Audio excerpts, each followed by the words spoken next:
the network shown, the value of R at resonance is. So in the circuit la இந்த resistance R value கண்டுபிடிக்கணும். Okay. So இதுல பாத்தீங்கன்னா இந்த resistor 10 ohm resistor and inductance இது ரெண்டும் சீரிஸ்ல இருக்கு. So இந்த பார்ட்டை நம்ம எப்படி எழுதிக்கலாம்? 10 plus J10 இதுலயும் பாத்தீங்கன்னா இந்த ரெசிஸ்டரும் இந்த கெப்பாசிட்டரும் எப்படி இருக்குது? சீரிஸ்ல இருக்கு. So இதை வந்து R minus 2. So இப்போ இந்த சர்க்யூட் எப்படி நம்ம ரீட்ரா பண்ணிக்கலாம்?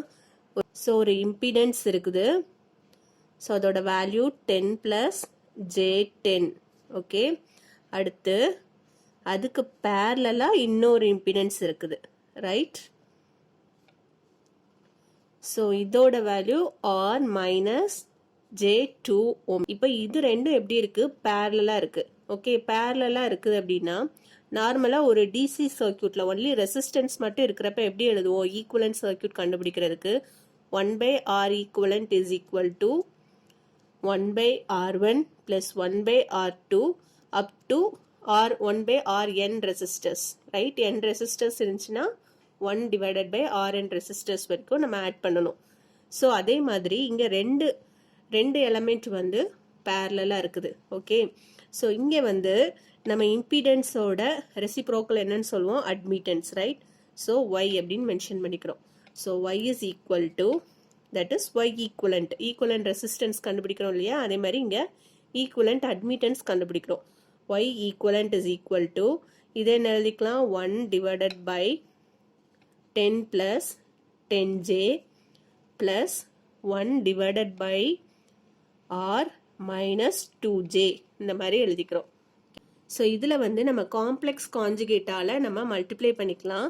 ஸோ இதுக்கு complex conjugate 10 minus 10J divided by 10 plus 10J into 10 minus 10J which is equal to, plus R plus 2J divided by R minus 2J into R plus 2J.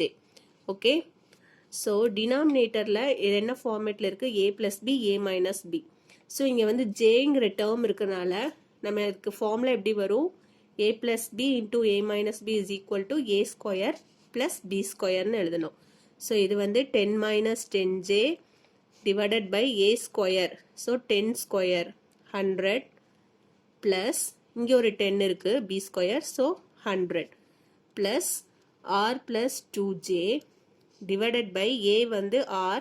So R square plus இங்கே ஏன் plus போடுறோன்னா இங்கே J term இருக்கிறனால ஃபார்முலால plus ஆகிடும். அது plus இங்கே 2 இருக்குது. So 4. Okay.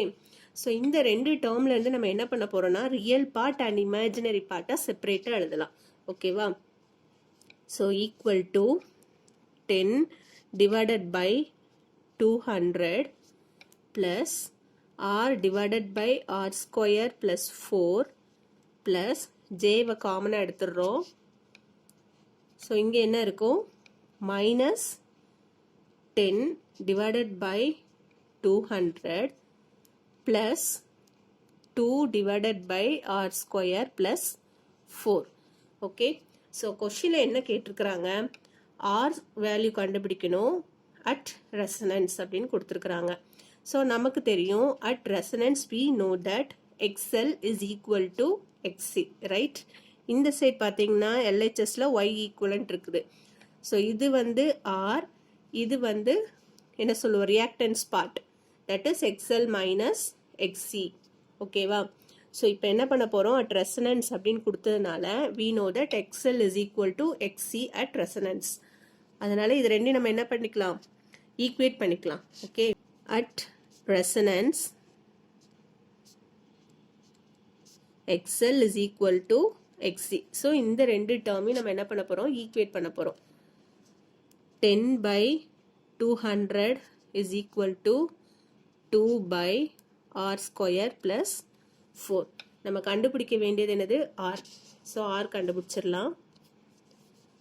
So R square plus 4 equal to, so இதில் cancel பண்ணிடலாம், equal to 40. Okay. So R square is equal to 40 minus 4 is 36. So R is equal to 6 ohm. This is the answer. R is equal to 6 ohm. In a broadcast superheterodyne receiver having no RF amplifier, the loaded Q of the antenna coupling circuit is 100. If the intermediate frequency is 455 kHz, calculate the image frequency at 25 MHz. So இந்த ப்ராப்ளமில் actually வந்து நிறைய datas கொடுத்துருக்காங்க. இந்த Q வேல்யூலாம் கொடுத்துருக்காங்க. இல்லை நம்மளுக்கு தேவையில்லை, confuse பண்ணுறதுக்காக கொடுத்துருக்காங்க. இதில் வந்து நம்ம கண்டுபிடிக்க வேண்டியது வந்து இமேஜ் ஃப்ரீக்வன்சி. இமேஜ் ஃப்ரீக்வன்சியை வந்து FI அப்படின்னு சொல்லுவோம். இதுதான் நம்ம கண்டுபிடிக்கணும். இன்டர்மீடியேட் ஃப்ரீக்வன்சி என்னன்னு கொடுத்துருக்குறாங்க, IF. FIF is equal to 455 kilohertz கொடுத்துருக்குறாங்க. And this one is the station frequency. FS is 25 megahertz. Okay. So இதில் FIங்கிறது இமேஜ் ஃப்ரீக்வன்சி. இமேஜ் ஃப்ரீக்வன்சி அப்படிங்கிறது என்ன அப்படின்னா, நம்ம ரிசீவர் சைடில் வந்து நம்மளோட டிசையர்ட் சிக்னல் மட்டும் வராது இல்லையா, அன்வான்ட் சிக்னல்ஸ் நிறைய ரிசீவ் ஆகும். ஸோ அதை தான் வந்து நம்ம இமேஜ் ஃப்ரீக்வன்சி அப்படின்னு சொல்லுவோம். Okay, the undesired signals received at the output, அதுதான் இமேஜ் ஃப்ரீக்வன்சி. இன்டர்மீடியேட் ஃப்ரீக்வன்சி அப்படிங்கிறது ஃப்ரீக்வன்சி செலக்டிவிட்டியை இம்ப்ரூவ் பண்ணுறதுக்காக என்ன பண்ணுவோன்னா, டிடக்ஷன் பண்ணுறதுக்கு முன்னாடியே இன்கமிங் சிக்னலை வந்து இன்னொரு ஃப்ரீக்வன்சிக்கு கன்வெர்ட் பண்ணிடுவாங்க. அதுதான் வந்து இன்டர்மீடியேட் ஃப்ரீக்வன்சி. ஸோ இந்த வேல்யூ அண்ட் ஸ்டேஷன் ஃப்ரீக்வன்சி கொடுத்துட்டாங்க. இப்போ அதை நம்ம வந்து சிம்பிளாக ஃபார்முலா யூஸ் பண்ணி நம்ம கண்டுபிடிச்சிடலாம். Okay, so FI is equal to FS plus 2 into FIF. Okay, so இந்த வேல்யூஸ் நம்மளுக்கு தெரியும், சப்ஸ்டியூட் பண்ணிடலாம். So 25 into 10 to the power 6 plus 2 into 455 into 10 to the power 3. Okay, so 25 into 10 to the power 6 plus 9 10 into 10 to the power 3. So இதை வந்து add பண்ணி final answer என்ன கிடைக்கும் அப்படின்னா 25.91 into 10 to the power 6 hertz அப்படின்னு கிடைக்கும். So இதை எப்படி எழுதிக்கலாம், நம்ம 25.91 மெகாஹெர்ட்ஸ். இதுதான் வந்து FI. Okay, image frequency. So answer FI is equal to 25.91 megahertz. The analog signal given below is sampled by 600 samples per second. The folding frequency is, so இந்த ப்ராப்ளம்லேயும் பார்த்தீங்கன்னா இந்த M of T வந்து unwanted data தான். நமக்கு என்ன கேட்டிருக்காங்க, folding frequency கேட்டிருக்காங்க, that is Nyquist frequency. So folding frequency equal to, அதுக்கு இன்னொரு நேம் என்ன அப்படின்னா Nyquist frequency. We know that Nyquist frequency is equal to sampling frequency, right? Sampling frequency divided by 2. Okay, sampling frequency இங்கே கொடுத்துட்டாங்க, 600 samples per second கொடுத்துருக்குறாங்க. So இதை டைரெக்டாக நம்ம சப்ஸ்டியூட் பண்ணிடலாம். 600 divided by 2. So equal to 300 hertz. So folding frequency is equal to 300 hertz. The Thevenin's equivalent voltage and resistance across A, B, R. So இந்த சர்க்கியூட்டுக்கு Thevenin's voltage and Thevenin's resistance வந்து கண்டுபிடிக்க சொல்லியிருக்காங்க. Okay, so நம்ம கண்டுபிடிக்க வேண்டியது VTH and RTH value கண்டுபிடிக்கணும். முதல்ல RTH கண்டுபிடிக்கலாம். RTH கண்டுபிடிக்கிறதுக்கு இந்த சர்க்கியூட்டில் உள்ள சோர்சஸ் எல்லாத்தையுமே ரிமூவ் பண்ணிட்டு ஒன்லி ரெசிஸ்டர்ஸ் மட்டும் நம்ம கன்சிடர் பண்ணால் போதும். இங்கே பார்த்தீங்கன்னா வந்து இது ஒரு இண்டிபெண்ட் கரண்ட் சோர்ஸ் இருக்குது. ஓகே, ஸோ இந்த கரண்ட் சோர்ஸை நம்ம என்ன பண்ணிடலாம், ரிமூவ் பண்ணிடலாம்.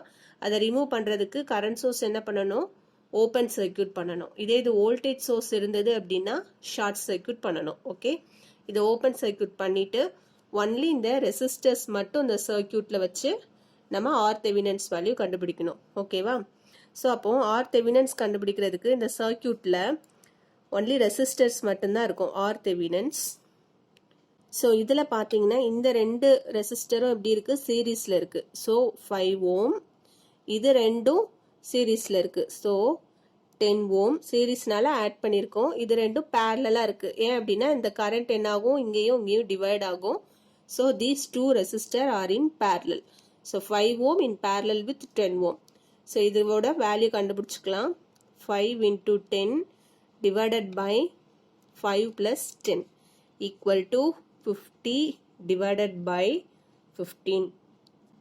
So R Thevenin's is equal to 10 by 3 ohm. Okay.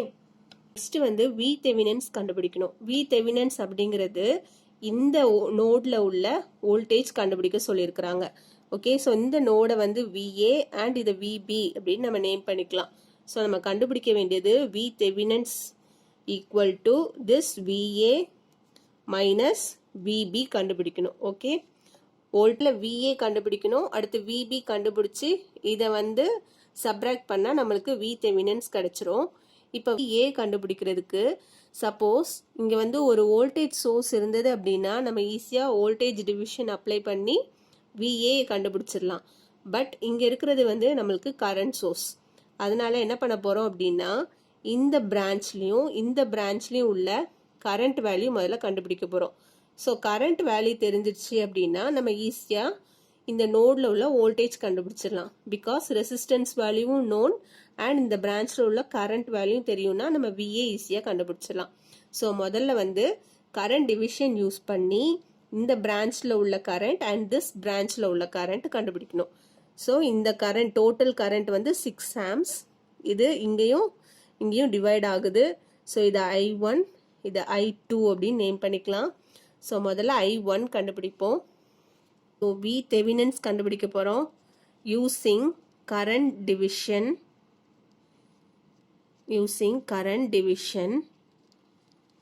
முதல்ல I1 கரண்ட் கண்டுபிடிக்கலாம். I1 is equal to total current என்னது 6 amps into opposite parallel resistance. Okay, so I1 அப்படிங்கிறது இந்த பிரான்ச்சில் உள்ள கரண்ட் தான் வந்து I1. So current division apply பண்ணுறப்போ total current into opposite branch resistance divided by total resistance தான் வந்து கரண்ட் டிவிஷன் ரூல் இல்லையா. ஸோ 6 இன்டூ ஆப்போசிட் பிரான்ச்சில் உள்ள ரெசிஸ்டன்ஸ் வேல்யூ என்னது 4 + 6 வந்து 10. 6 into 10 divided by total resistance வந்து 5 + 10. So equal to 60 divided by 15 which is equal to 4 amps. Okay, I1 current என்ன கிடைச்சிருக்கு 4 amps. So I1 current வந்து 4 amps அப்படின்னு கண்டுபிடிச்சிருக்கோம். இப்போ I2 வந்து நம்ம கண்டுபிடிக்கணும்ட்டு இல்லை, ஏன்னா டோட்டல் கரண்ட்டே 6 amps தான். அதில் 4 amps இங்கே டிவைட் ஆயிடுச்சு. 4 amps இங்கே போயிடுச்சுன்னா மீதி இருக்க 2 amps தான் இந்த I2ல ஃப்ளோ ஆகும். ஓகே, அப்போ I2 is equal to 2 amps. I2 equal to 2 amps.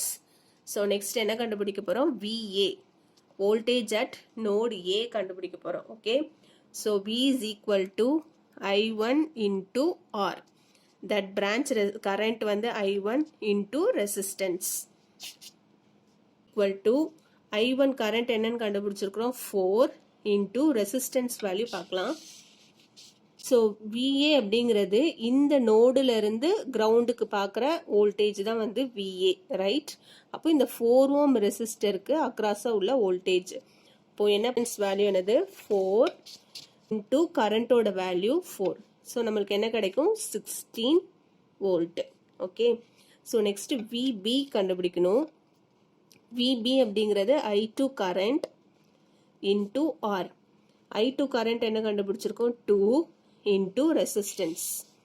So VBங்கிறது இந்த நோடுலேருந்து கிரவுண்டுக்கு பார்க்குறது தான் VB வோல்டேஜ். இப்போ இந்த 6 ஓம் ரெசிஸ்டருக்கு அக்ராஸாக உள்ள வோல்டேஜ். ஓகே, அப்போ resistor value is 6 equal to 12 volt. Okay, அப்போ V Thevenin's is equal to this VA minus VB equal to 16 minus 12 which is equal to 4 volt. Okay, so answer Thevenin's is equal to 4 volt and R Thevenin's is equal to 10 by 3 ohms. This is the answer. The biasing circuit of the silicon transistor is shown. If beta is equal to 80, then what value of VCE for the transistor? So இந்த கொஸ்டின்ல வந்து நம்மள VCE கண்டுபிடிக்க சொல்லியிருக்காங்க. That is collector emitter voltage வந்து கண்டுபிடிக்கணும். ஓகேவா? So மற்ற எல்லா டேட்டாஸுமே நம்மளுக்கு கொஸ்டின்ல கொடுத்துட்டாங்க. இதே மாதிரி சிமிலர் ப்ராப்ளம்ஸ் வந்து நம்ம ஆல்ரெடி வந்து பழைய கொஸ்டின் பேப்பர்ஸ் டிஸ்கஸ் பண்ணுறப்போ நம்ம ஆல்ரெடி சால்வ் பண்ணியிருக்கோம். அதில் டீட்டெயில்டாகவே நம்ம டிஸ்கஸ் பண்ணியிருக்கோம். ஸோ அந்த லிங்க் வந்து நான் டிஸ்கிரிப்ஷனில் கொடுக்குறேன், நீங்கள் போய் ரெஃபர் பண்ணிக்கோங்க. இதில் வந்து இப்போ நம்ம டைரெக்டாக நம்ம செய்ய ஆரம்பிச்சிடலாம். ஸோ ஃபஸ்ட்டு இந்த பேஸ் எமிட்டர் லூப்புக்கு கேவிஎல் அப்ளை பண்ணணும். அடுத்து apply KVL at BE loop. ஓகேவா? ஸோ வோல்டேஜ் விசிசி மைனஸ் இங்கே உள்ள கரண்ட் வந்து ஐபி. ஸோ ஐபி ஆர்பி, இங்கே உள்ள வோல்டேஜ் வந்து VBE. So minus VBE equal to 0. Okay, VCC value வந்து 12 ஈக்குவல் டு ஆர்பியோட வேல்யூ வந்து 100. Okay, 100 into 10 to the power 3 IB. விபியோட வேல்யூ 0.6 இல்லைனா 0.7. ஓகே, ஸோ 0.7 எடுத்துக்கலாம், 0.7 வோல்ட். ஸோ இதில் இருந்து நம்ம என்ன கண்டுபிடிச்சிக்கலாம்? ஐபி கண்டுபிடிக்கலாம். So IB is equal to 11.3 divided by 100 into 10 to the power 3 which is equal to 0.113 milli arms. இதுதான் ஐபியோட வேல்யூ. ஓகே, ஐபி வேல்யூ கண்டுபிடிச்சிட்டோம். இப்போ இதில் இருந்து நமக்கு ஐசின்னா என்னன்னு தெரியும்? பீட்டா இன்ட்டு ஐபி அப்படின்னு தெரியும். ஸோ அப்போது நம்ம ஐசி வேல்யூ ஃபைண்ட் அவுட் பண்ணிடலாமா? பீட்டா வேல்யூ கொஷின்லேயே கொடுத்துருக்குறாங்க. That is 80 into 0.113 into 10 to the power -3. Okay, இதை மல்டிப்ளை பண்ணோம் அப்படின்னா 9.04 மில்லி ஆம்ஸ் கிடைக்கும். இதுதான் வந்து collector current IC. IB IC கண்டுபிடிச்சிட்டோம். நெக்ஸ்ட் என்ன பண்ண போகிறோம் அப்படின்னா கேவிஎல் அப்ளை பண்ணணும் ஃபார் லூப் சிஇ. இந்த லூப்புக்கு நம்ம இப்போ என்ன பண்ண போகிறோம்? கேவிஎல் அப்ளை பண்ணலாம். Apply KVL at loop CE. Okay, so விசிசி minus அங்கே ஒரு ஆர்சி ரெசிஸ்டர் இருந்தது. ஸோ ஆர்சி ஐசி மைனஸ் இங்கே உள்ள வோல்டேஜ் வந்து VCE. Okay, VCE equal to 0. வந்து 12 ஈக்குவல் டு ஆர்சியோட value 2 kilo ohm. So 2 into 10 to the power 3 IC plus VCE தான் கண்டுபிடிக்கணும். ஓகே, ஸோ விசிஇ இப்போ என்ன? இப்போ ஐசி நம்ம ஆல்ரெடி கண்டுபிடிச்சிருக்கோம், அதையும் சப்ஸ்டியூட் பண்ணிக்கலாம். So 12 equal to 2 into 10 to the power 3 into 9.04 into 10 to the power -3 plus VCE. Okay, so VCE equal to 12 minus இது 18.08 அப்படின்னு கிடைக்கும். ஓகேவா? ஸோ இதை வந்து மைனஸ் பண்ணோம் அப்படின்னா -6.08 வோல்ட் அப்படின்னு கிடைக்கும். இதான் VCE value. So as per the ஆப்ஷன்ஸில் எப்படி இருக்குது அப்படின்னா -6ன்னு கொடுத்துருக்காங்க. So it is approximately equal to -6 volt. This is the answer. Next problem. If a network has 68 nodes and 200 branches, the number of independent loop currents are. So ஒரு நெட்வொர்க்கில் 68 nodes and 200 branches இருக்குது. நம்ம கண்டுபிடிக்க வேண்டியது number of independent loop currents. So இதுக்கு டைரெக்டாக formula இருக்குது, அதுக்கு யூஸ் பண்ணி சப்ஸ்டியூட் பண்ணிக்கலாம். So that is B minus n minus 1. Okay, B அப்படிங்கிறது நம்பர் ஆஃப் பிரான்ச்சஸ், n அப்படிங்கிறது நம்பர் ஆஃப் நோட்ஸ். ஸோ இதுலேருந்து B வந்து 200 பிரான்ச்சஸ். ஸோ 200 மைனஸ் n வந்து 68. So 68 minus 1 equal to 200 minus 67 which is equal to 133. So number of independent loop currents என்னது? 133. இதே மாதிரி number of independent node equations அப்படின்னு கேட்டிருந்தாங்க அப்படின்னா அதுக்கு formula n minus one. Okay, இது வந்து number of independent node equations அப்படின்னு கேட்டாங்க அப்படின்னா n மைனஸ் ஒன் இந்த ஃபார்முலால சப்ஸ்டியூட் பண்ணணும். ஓகே, என்னங்கிறது நம்பர் ஆஃப் நோட்ஸ். ஸோ இதில் வந்து number of independent loop currents கேட்டிருக்காங்க. அதுக்கான formula b minus n minus one. So answer is 133.